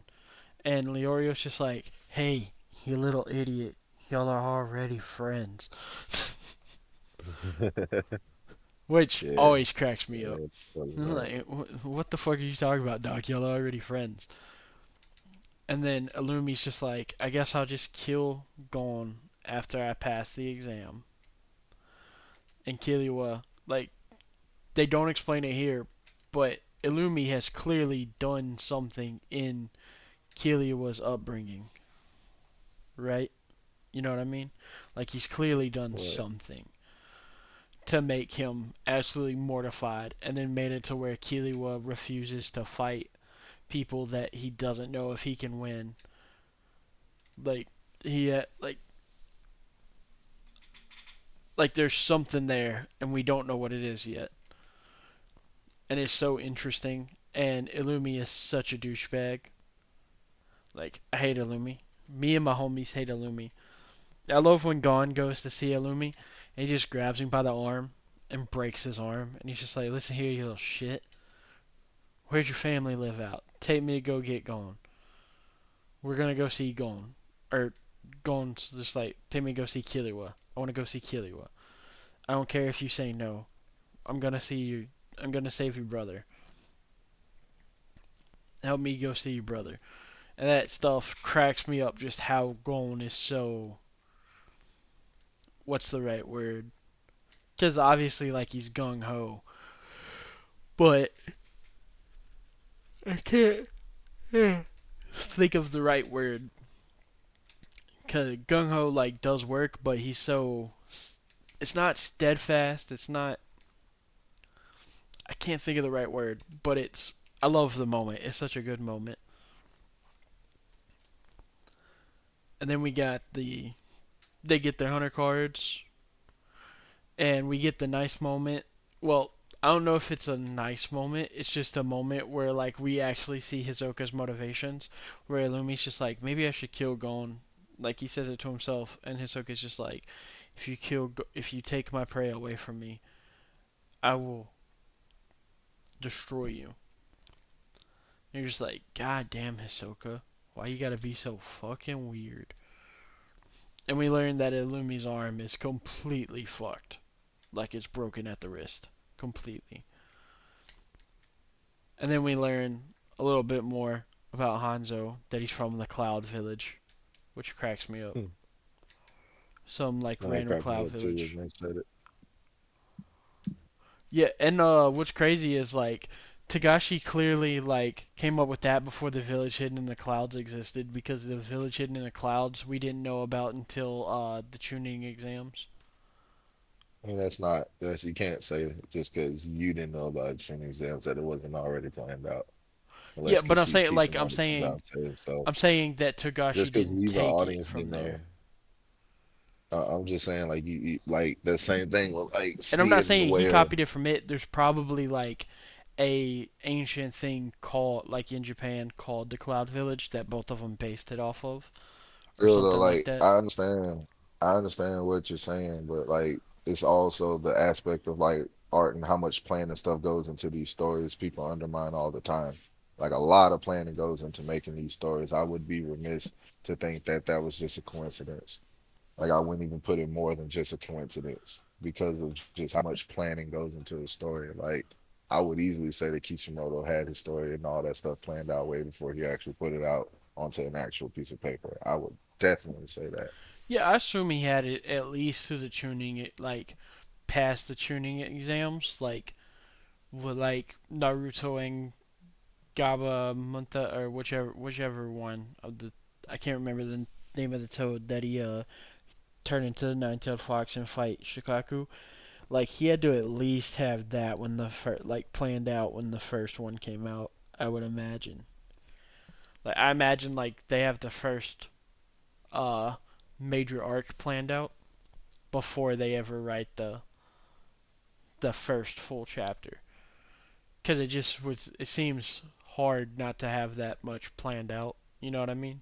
Like it feels like you'd accidentally contradict yourself at some point if you didn't plan out the first arc before you started writing the first full chapter, or at least have an idea of where you wanted to go. Like you might not have it perfectly planned out at that point, but have a lot of it planned out at that point. But I'm just saying, I'm just pointing it out because there might be that dude that's just like, he copied that from Naruto, but like this part came out before the training exam. It's just like one of those things like that a rando that's not real into it that just saw Naruto first would be like, this dude copied Naruto. So I just like it because it's probably neither of them copied it from each other. It's just they probably came up with it independently.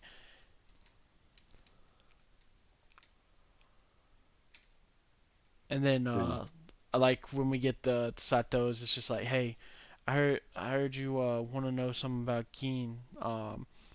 Here's a story. I'm a I'm a relic hunter, and there's a relic hunter that's so good at relic hunting that he made me want to become the best version of relic hunting ever. He wouldn't take big corporations' money. He just used his own money to restore a bunch of relics and worked harder than anyone else. That man's name is Gene Freaks. So keep your head up going. And then you can just see Gon just like lights up like a Christmas tree, like he's so happy when he hears that his dad's a fucking badass. Cause he at that point he has no clue how crazy his dad is at that point, or like how strong, which is crazy. And then after that, we get the start of the.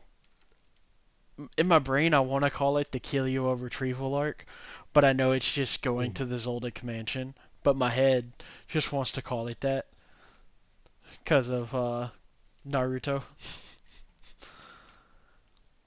Because the retrieval arc just sounds cool, but this is only like 3 episodes worth of stuff.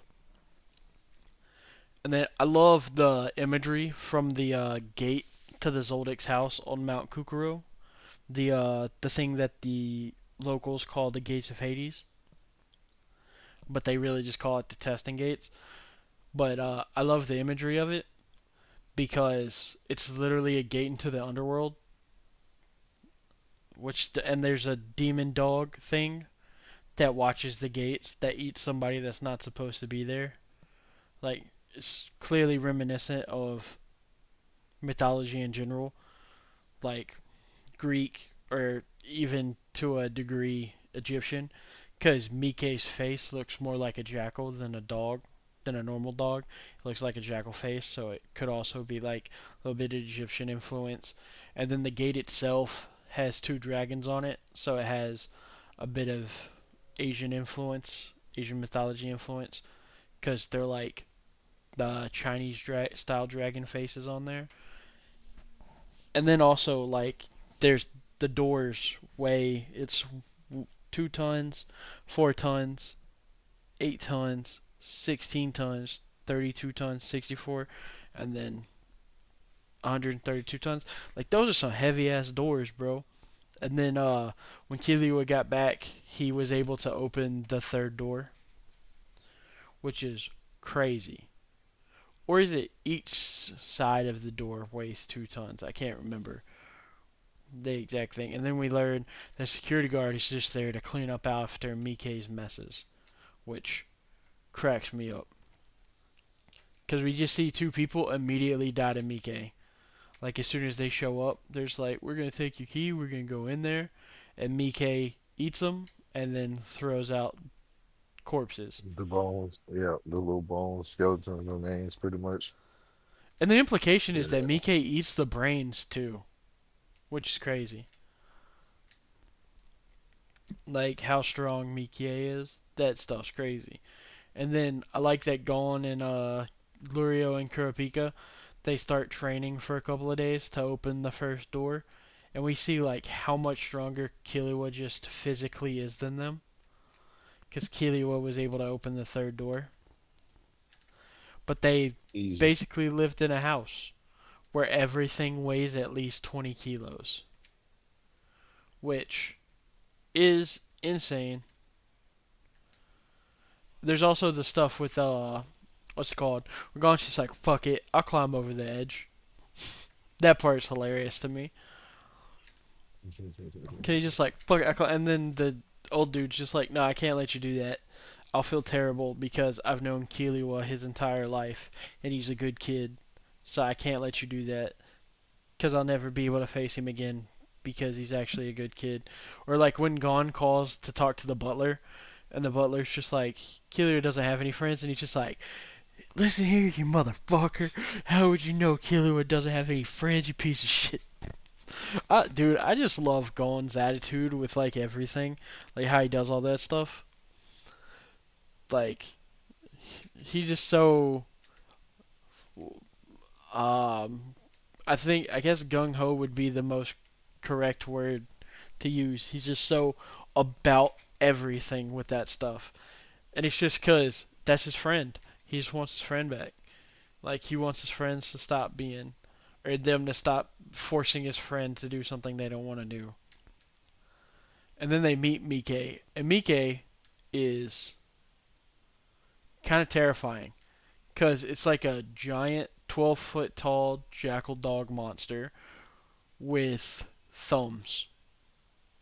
And it was trained specifically to kill everyone that didn't come through the testing gate, which is fucking wild. And then also like there's a really cool thing that cuz Gon doesn't want to use anything of his hunter's license until he has um until he's hit Hisoka back for the tag, that they're on a tourist visa visiting Podeka, is I think how you say it, Padokia or something like that. I'm not really sure how to say it. The Kiliwa's country.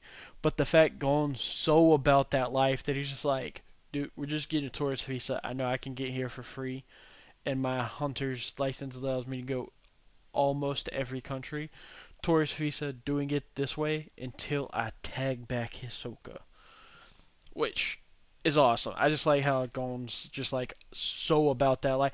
Like I know I talked a lot of shit about Kaido in our past podcast for not standing on it, but just seeing like how much Gon stands on everything he says is just fucking awesome.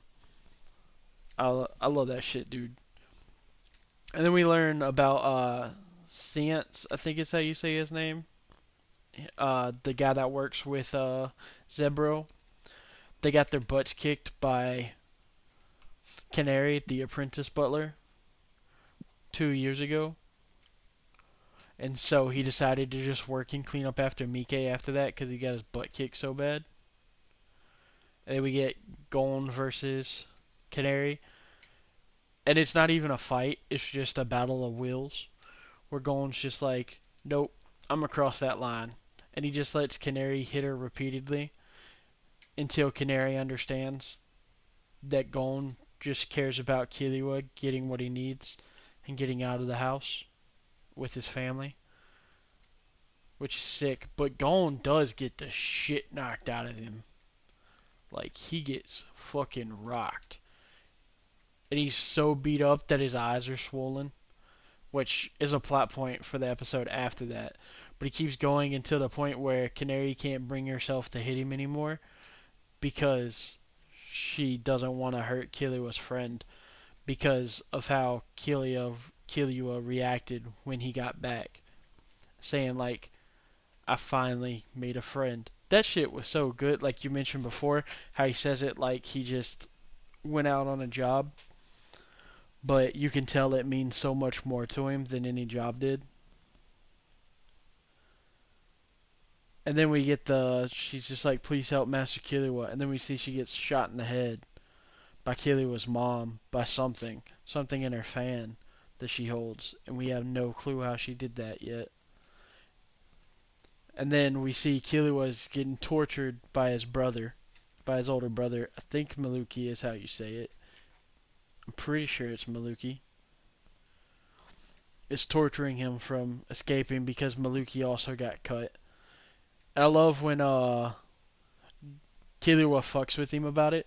Cause he's just like, "I'm so sorry," and he's just like, "You're not sorry." He's just like, "Oh, so you realize that I'm not sorry? My bad." And then they threaten Gon, and then Killua just immediately breaks out, and he's just like, "I could have broke out this whole time. I've been kicking your ass. Do not touch them, or I'll kill you." And it actually scares Maluki. Like, it terrifies him. And then Zeno shows up, and Zeno's a really cool character. Like, we'll see more of him as time goes on. And he tells Zeno to go talk to his dad. His dad wants to talk to him. And he just instantly breaks all of his bonds. So you see that Killua could have killed Maluki at any point in time. And we hear Zeno's just like, "So what do you think about your little brother?" And Maluki's just like, "He has the potential to be the greatest Zoldyck ever."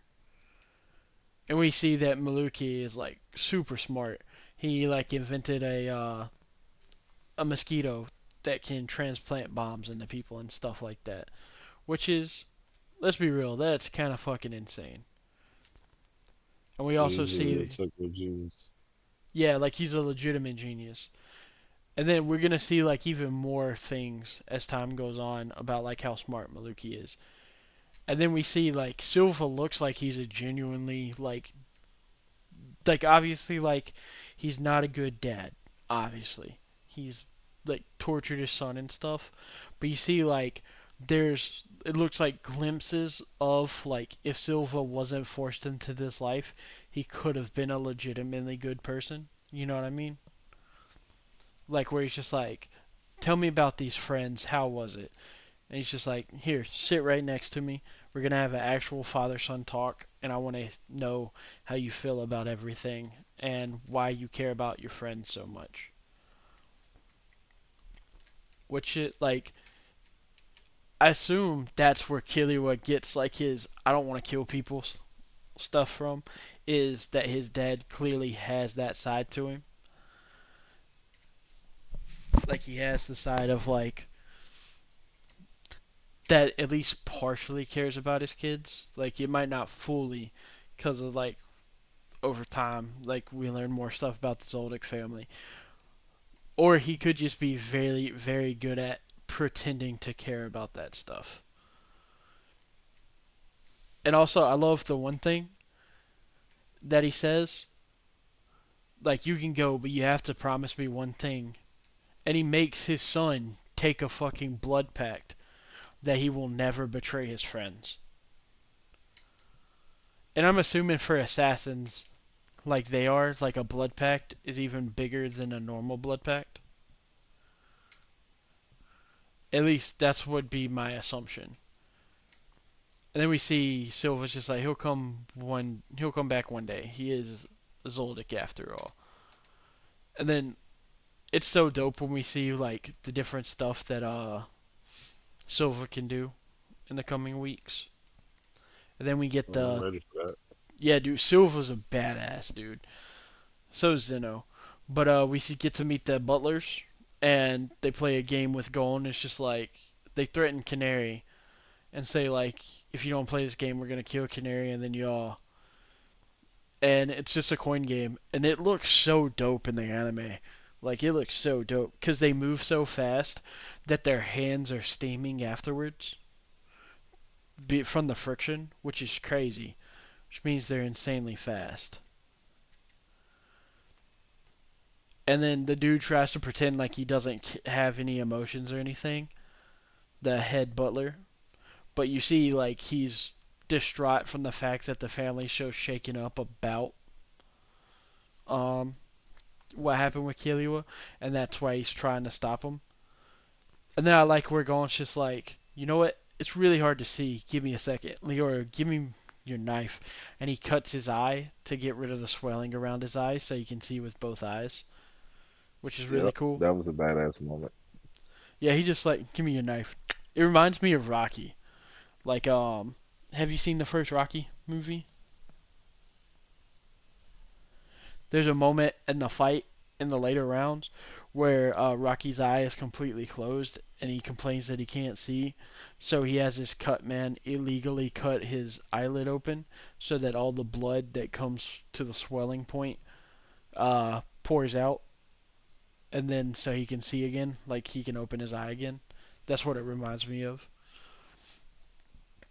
And then Gon sees it, and you see the entire time that the head butler could have won at any point, but he just refused to cheat because he hates cheating, which just goes to show like I think the real important thing that we learn there is even in the world of assassins, playing the game correctly is better than winning the game.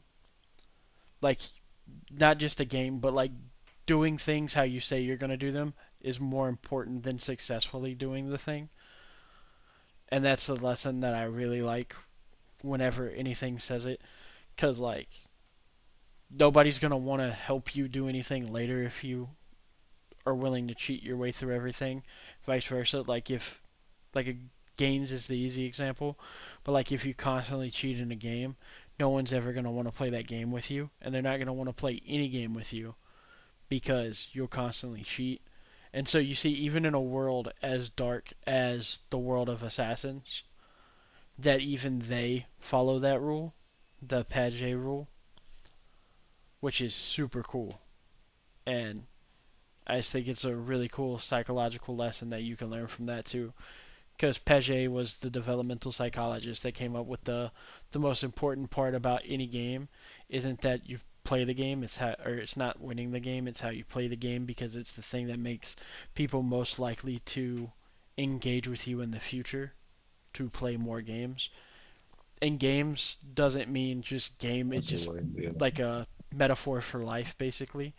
But yeah, that's a bar right there. yeah, Yeah, I but like like that how right it there. works is like they saw even with like rats, um the big thing was even with rats, if you let a rat that was much bigger than a little rat, if you let them play, if the big rat didn't let the little rat win every now and then, the little rat would never play with the big rat again because the little rat understood to some degree that the size difference was unfair and made it no longer fun.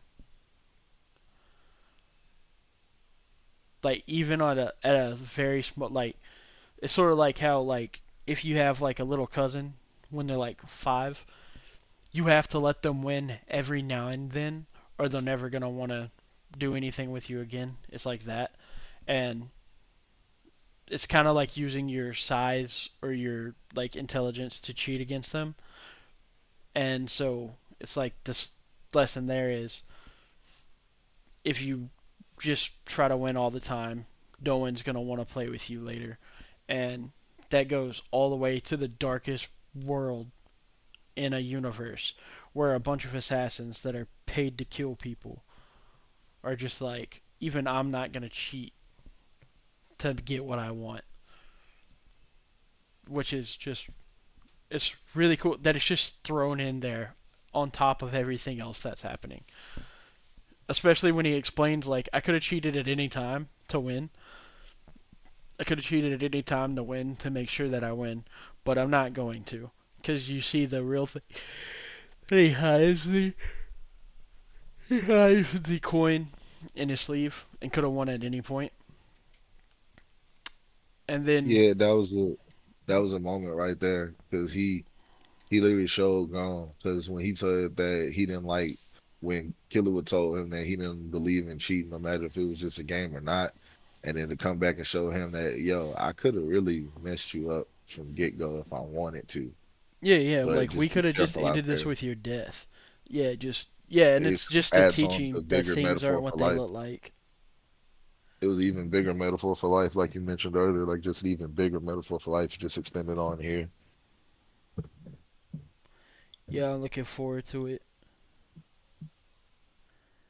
And then we got the final episode is where we just get where we're seeing what's gonna happen later. Like it gets set up, and we get to go to one of my favorite parts, just because I absolutely adore Heaven's Gate Arena. We get the Heaven's Gate Arena set up. Uh, so next week starts Heaven's Gate Arena, because we learned that Kurapika is going to Meteor City, or is going to compete in the auction, trying to get work at the auction in Meteor City, because the thing that Hisoka whispered to him during their match was that the spiders will be in uh not not Meteor, sorry, York New City. They'll be in York New. I wonder what city that's supposed to be based off. There's no telling. You know what I mean? There's absolutely no telling what city York New is supposed to be based off. We'll never know what that sounds like. But yeah, I think that's it for this week. Unless there was anything else you saw that I didn't You touched, touch on. you touched on everything. You touched on everything I pretty much saw. I mean, the only thing, like I said, the only thing I pretty much see, like in the new lens that you told me, just in the opposite way that the two in Killua and Gon is like kind of approaching the world. Like, and it's just such a good metaphor because it's like, and it's crazy that they became friends too. Because in those two guys, like, Killer already knows how to kill. Killer already knows all that stuff. He's trying to find some humanity, and Gon's trying to get stronger so he can, run the ones with fucking um Was Hisoka. So it's or like, just get strong enough to find his dad at first, because oh like yeah, there's that's no way. Yeah, the but grand also team. another interesting thing about them being like the opposite thing is their color scheme is Killua Yeah, has a complementary cool colors and Gon has clashing warm warm colors. colors. Yeah, so Yeah, they're like so it's like Gon's warmth and then Killua's coldness and then they like rub off on each other, which is really cool. Like a really cool metaphor just in their definitely color see that. palettes. In the color palettes, which is really cool. It's just like super subtle stuff like that that shows off like the characterization of the characters. But yeah, I just fucking love this show, dude. I I can't wait for like next week when we get into like a lot of the cooler stuff. Next week's might be a little bit longer than normal, just cause we're gonna do 32 episodes, instead of the 25ish that we were doing with like One Piece. Just because that lets it, that way we don't have to cut any of the arcs short on an episode to do catch up in the last bit. Just because it's easier since Hunter x Hunter is relatively short. That way we can do Heaven's Gate uh, and York New all in one go. That way we don't have to break it up between two episodes. Just because I feel like that'd be very choppy and it would just make more sense to flow in each other since they flow into each other so well. But yeah, I think that's it for today, guys. Um, Once again, I want to thank everyone for stopping by. That stopped by. Remember to like, comment, subscribe. If there's anything we missed or like any cool things anybody else noticed that we didn't notice or anything like that, please drop it down below. That way we can get on the train with you of the cool things. And with that, I think that's it for this week. So it's Corrupted And it's Jay. signing off. I hope everyone has a good weekend and good week.